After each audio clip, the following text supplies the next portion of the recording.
also seen my father, who, an immigrant himself, hustled to start a landscaping company and would work at his warehouse in the morning and then go and do landscaping. And that's where I am, I guess, when I go to work and I come and create art. And he succeeded because he saw himself doing it. And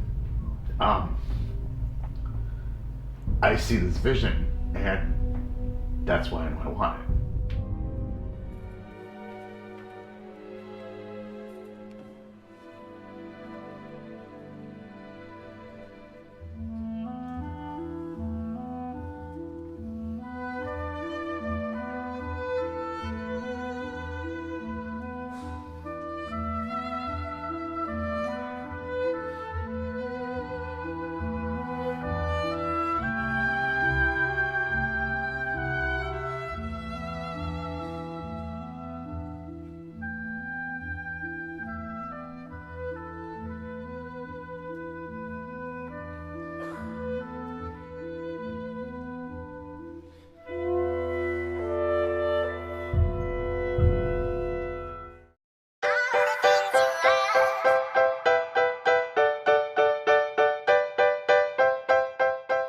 Sal arrived very early on in the Cup and Spoon story.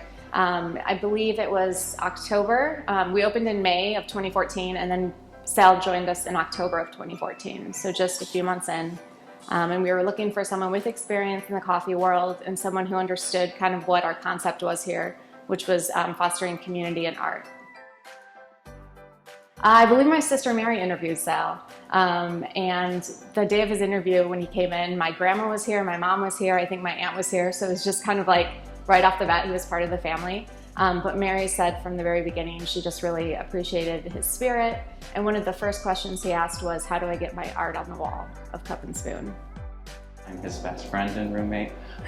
We moved in together in the spring of 2015 and have lived in 3 different apartments where the paint on the floor is very evident at all times, no matter where he's painting. Sometimes I find it on the dishes. So Sal and I have come to know each other, and I've come to know his art very well, including starting his own space where artists can work together codependently and by themselves to showcase their art at a cheaper rate for artists in this, especially in this area, in this market, because we all know Wicker Park, Logan Square is booming. So if there's a place where artists can come and do their work, actually create it and show it at the same time in a storefront kind of feel, that will be advantageous to the neighborhood, to the community, and to Chicago's art scene as a whole.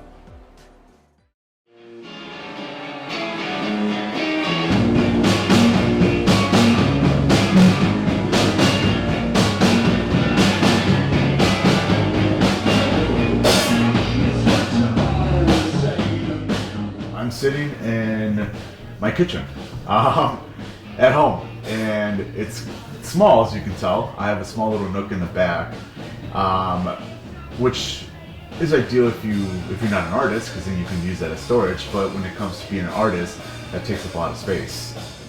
I see a gallery where it welcomes new artists, or a gallery that's less intimidating than most galleries are, because they're intimidating with the less of the commission costs, because most tend to do 50%, which I understand. But I would like to stick it more to the 20% area where the artists actually make more money.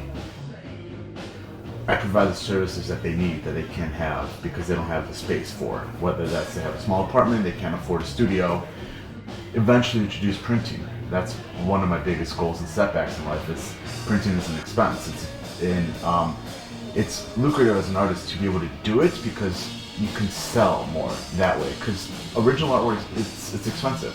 Having shows like comedy shows, for comedians to showcase their talent, bands would be awesome, because I've always been a musician and music always inspires my artwork. And that's what I see. Like, I see kind of like a hangout spot for artists. And we work with each other, we grow with each other, and we just build this community. And then we take over the world.